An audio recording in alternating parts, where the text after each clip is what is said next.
i7 ગુજરાતનો અવાજ।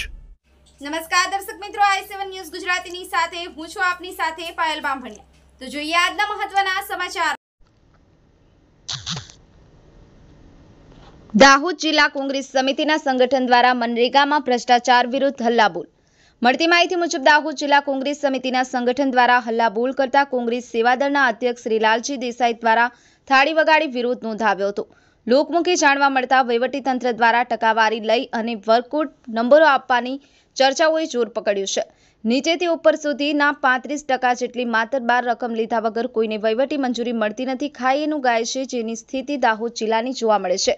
દાહોદ જિલ્લામાં છેલ્લા 2 વર્ષથી અટકી રહેલા કામોમાં વહીવટી મંજૂરી મળતી નથી। જે મળેલ છે એ ભાજપના મળતિયાઓને જ મળે છે।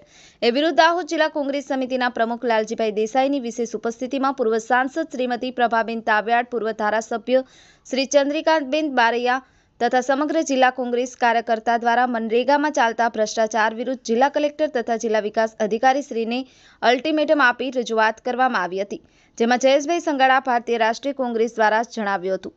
કાળુભાઈ ડામોર સાથે cameraman sensing Bariya, i7 news Gujarati, Dahod. એવા ગોલ્ડન કોરિડોર ને સેન્ટ્રલ કોરિડોર ને દિલ્હી મુંબઈ કોરિડોર ને ક્યાંક ધોલેરાના નામે ને સરના નામે ને ક્યાંક સ્માર્ટ સિટીના નામે એ ગરીબોના પૈસા બધા વેડફાઈ જાય છે અને અહીંની હાલત એની એ રહી જાય છે। આ મોટામાં મોટી ચિંતાનો વિષય છે। દાહોદમાં કંઈક અહીંયા એરપોર્ટ ઝાલોદમાં બનાવવાની બણગા તો ફૂંકાય છે। એરપોર્ટ બનેગા પણ વિમાન કબ ઉતરેગા वो मालूम नहीं। એટલે આ માત્ર જમીનો પડાવી લેવાનો ધંધો છે। ભ્રષ્ટાચાર ગુજરાતમાં માઝા મૂકી છે।